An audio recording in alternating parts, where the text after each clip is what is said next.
ये अब जनता को तय करना है कि जो मुख्यमंत्री रहा है उसको अपने बच्चों की चिंता है, उसे अपने बेटे की, पुतों की, पत्नी की चिंता है, तो जनता अपने बच्चों की चिंता करती है नहीं करती है ये आप पे डिपेंड करता है। उनसे सीखिए कम से कम। वो मैं 3 मुख्यमंत्री का आपको नाम गिनाया, आप ही के कोल्हान के, उधर मधुपुरा को छोड़ देते, अभी दूरी है, यहीं आपके अगल बगल के चंपई चाचा, रघु चाचा, मुंडा जी, 3 मुख्यमंत्री। और किनको टिकट दिलाया?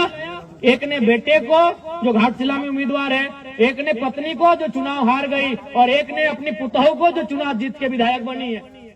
अरे जिनके पास अरबों की संपत्ति है, लाख और करोड़ तो छोड़िए, अरबों की, जिनकी संपत्ति अनुमानित अरबों की है, आज वे लोग चिंता कर रहे हैं मेरा बेटा कैसे विधायक बने, मेरी बहू कैसे विधायक बने, मेरी पत्नी कैसे विधायक बने। तो आज जनता को भी सोचना होगा कि जनता की आवाज कौन बनेगा, जनता के लिए लड़ेगा कौन, जनता के बच्चों के भविष्य की आवाज कौन बनेगा, उनके शिक्षा, स्वास्थ्य, रोजगार पे बात कौन करेगा, उसके लिए उनको वोट करना है, ये जनता को समझना होगा। और नहीं तो फिर इसी प्रकार ये राजनेता इस राजनीति को हमसे दूर लेके चले जाएंगे। जब भारत देश में वोट देने की तारीख की शुरुआत हो रही थी, जब भारत देश में वोट देने का नियम बन रहा था, तो देश के संविधान निर्माताओं के प्रमुख डॉक्टर भीमराव अंबेडकर जी ने कहा था कि आज के बाद से इस देश में राजा रानी के पेट से नहीं, मतपेटी से निकलेगा। लेकिन जनता ने उस पैटर्न को तोड़ दिया है।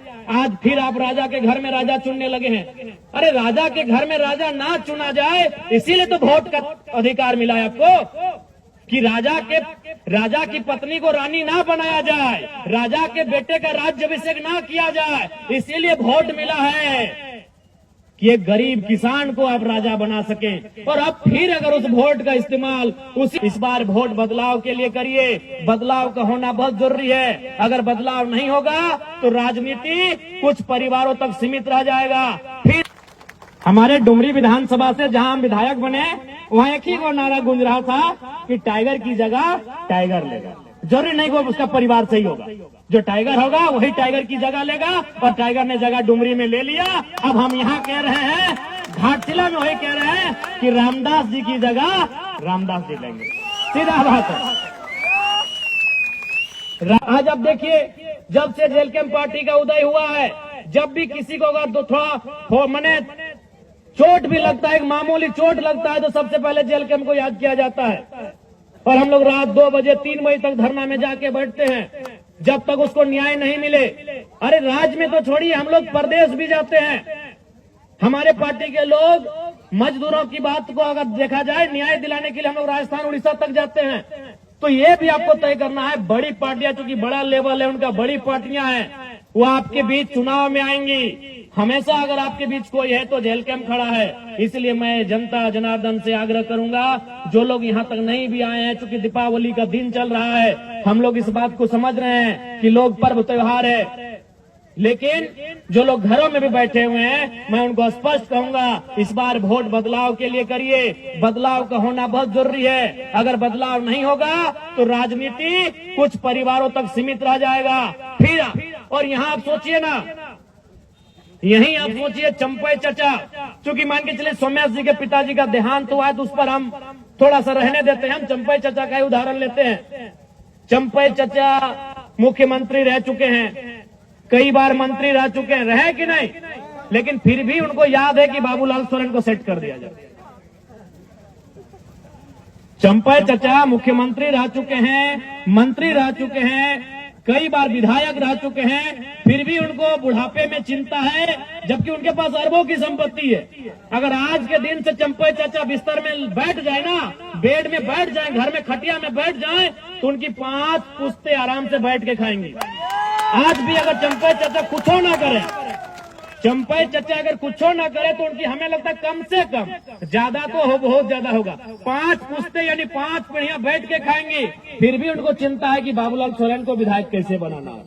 बगल में रघुवर दास जी हैं, मुख्यमंत्री रह चुके हैं, गवर्नर रह चुके हैं, कई बार वो भी मंत्री रह चुके हैं। हमको लगता है 5-6 बार विधानसभा भी जा चुके हैं, यानी विधायक बन चुके हैं। फिर भी उनको चिंता है कि अपनी पुतोह को टिकट देके विधायक बना दिए, जबकि आपको भी मालूम है वो 5-10 पीढ़ी बैठ के खाएंगे। लेकिन रघुवर चचा को भी चिंता है कि हमारी पुतोह विधायक कैसे बने। यही आपके अर्जुन मुंडा जी, हमारे इस राज्य के और एक मुख्यमंत्री, बहुत नामी चेहरे, केंद्र में भी मंत्री रह चुके हैं, उनको भी चिंता आई कि अपनी पत्नी को इस बार टिकट दिला दे, पोटका से उनकी पत्नी लड़ी। तो ये अब जनता को तय करना है कि जो मुख्यमंत्री रहा है उसको अपने बच्चों की चिंता है, उसे अपने बेटे की, पुतोह की, पत्नी की चिंता है, तो जनता अपने बच्चों की चिंता करती है नहीं करती है ये आप पे डिपेंड करता है। उनसे सीखिए कम से कम। वो मैं 3 मुख्यमंत्री का आपको नाम गिनाया, आप ही के कोल्हान के, उधर मधुपुरा को छोड़ देते, अभी दूरी है, यहीं आपके अगल बगल के चंपई चाचा, रघु चाचा, मुंडा जी, 3 मुख्यमंत्री। और किनको टिकट दिलाया? एक ने बेटे को जो घाटशिला में उम्मीदवार है, एक ने पत्नी को जो चुनाव हार गई, और एक ने अपनी पुतोह को जो चुनाव जीत के विधायक बनी है।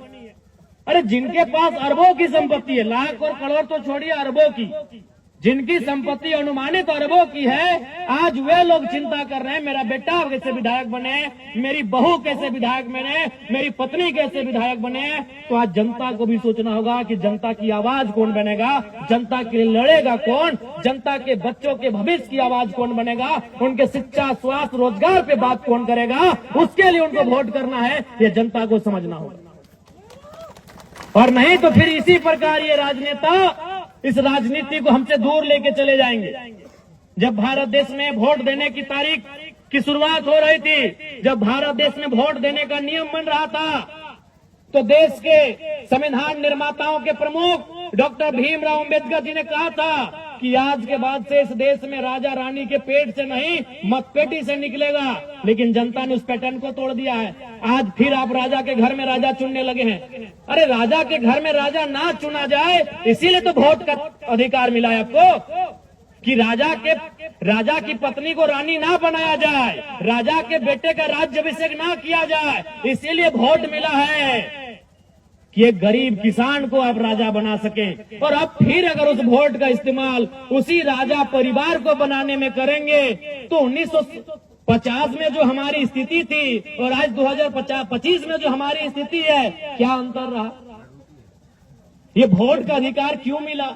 ये वोट का अधिकार इसीलिए मिला था कि राजा के घर में राजा नहीं होगा, राजा के घर में रानी नहीं होगी। एक साधारण सा पढ़ा लिखा नौजवान, चाहे वो किसान का बेटा रहे, वह दलित का बेटा रहे, वो आदिवासी का बेटा रहे, वो किसी मजदूर का बेटा क्यों ना रहे, अगर उसमें टैलेंट होगा, वो हकदार होगा, वो जनता के बीच से चुन के जाएगा। इसलिए वोट की व्यवस्था आई। लेकिन हम और आप तो फिर उस व्यवस्था को दरकिनार कर रहे हैं। तो अगर आज 2025 में अगर हम लोग फिर उस व्यवस्था को दरकिनार करते हुए राजा के घर में राजा के बेटों को विधायक सांसद चुनेंगे, तो याद रखिएगा 2050 आते आते फिर से आपको आभास होगा कि हम नाम के लोकतंत्र में असल में राजतंत्र का हिस्सा बन के रह गए। आपको उस समय फिर एहसास होगा कि अंग्रेज चले गए, लेकिन उनकी ईस्ट इंडिया कंपनी आज HCL कंपनी का रूप धारण कर चुकी है। आज टाटा, टिस्को, टेल्को के रूप में काम कर रही है। क्योंकि आपने फिर से वही परिपाटी को दोहराया, आपने फिर से वही पैटर्न को दोहराया कि राजा के घर में ही जो होगा देखा जाएगा। तो फिर जनता का सुनेगा कौन, जनता की पूछेगा कौन? आप ईमानदारी से बताइए, घाटशिला में अगर कोई भी जरूरत पड़ा, घाटशिला में अगर कोई भी दुख पड़ा, तो क्या वे लोग आपके बीच आकर इस प्रकार जमीन में बैठेंगे? क्या आपके साथ धूल कण में बैठकर आपके लिए आंदोलन करेंगे? क्या आपके साथ सड़क में बैठकर आपकी आवाज को बुलंद करेंगे? नहीं करेंगे। वो साहस अगर किसी में है तो केवल और केवल जेल कैंप पार्टी में है। इसलिए हमारे प्रत्याशी श्री रामदास मुर्मू जी को विजयी बनावे। अभी देखिए, चंपई चाचा सुन रहे थे, कहीं आके भाषणबाजी कर रहे थे कि नगरी में हम ये कर दिए। आप भी जानते हैं नगरी में कुछ किए, सबको उसका लिए। नगरी वाला याद होगा आपको, रिम्स की जमीन का मामला, सभी आदिवासी लोग को उसका लिए। आदिवासी लोग लोहरदगा से आए, खूंटी से आए, लातेहार से आए, सिमडेगा से आए, गुमला से आए, रामगढ़ से आए, सिल्ली से आए, और पता चला चंपई चाचा है नहीं हुआ। कौन था? सुबह देवेंद्र नाथ महतो थे और शाम को जयराम महतो था। वो हल जोतने का काम कौन किए? हमारे पार्टी के देवेंद्र बाबू किए कि नहीं? चंपई चाचा डर से अंदर में थे। और उनका बेटा का बोली आप सुने होंगे, बाबूलाल भैया का।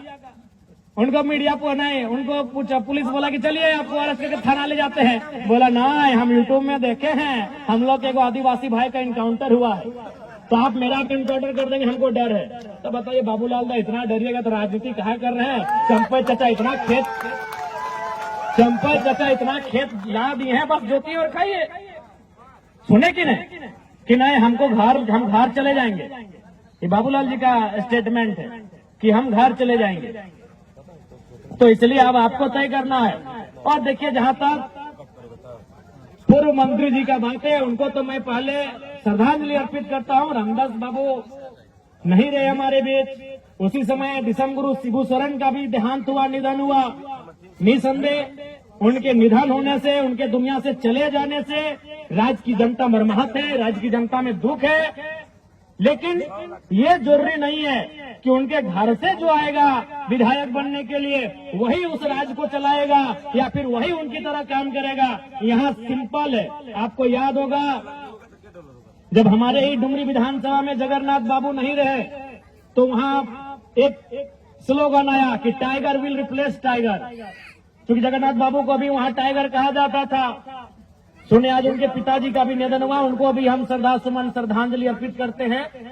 तो वहां भी जनता के बीच से एक आवाज आया कि टाइगर विल रिप्लेस टाइगर। तो घाटशिला में भी आवाज आना चाहिए, रामदास विल रिप्लेस रामदास।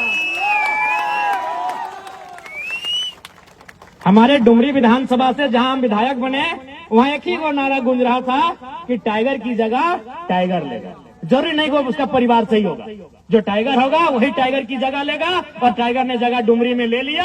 अब हम यहाँ कह रहे हैं, घाटशिला में वही कह रहे हैं कि रामदास जी की जगह रामदास जी लेंगे। सीधा बात है, रामदास सोरेन जी की जगह रामदास मुर्मू जी लेंगे, रामदास जी की जगह रामदास जी लेंगे।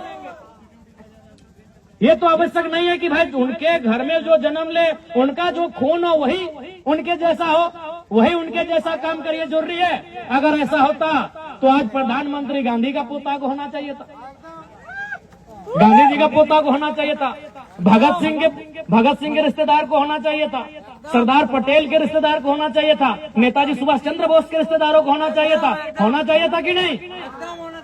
अब गांधी जी अगर 1942 में आधे कपड़ों का आधा कपड़ा पहन के आंदोलन किए हैं और उनका वंशज अगर आज वोट टाइम आके कहेगा कि हमारे पूर्वज महात्मा गांधी जी उस समय ऐसा किए हैं, वो तो भाई आज का समय अलग है, उस समय अलग थे। गांधी पूरे देश के थे, अपने परिवार के नहीं थे। क्या रामदास बाबू अपने परिवार के थे? नहीं, वो झारखंड के मुख्य माफ कीजिएगा मंत्री थे।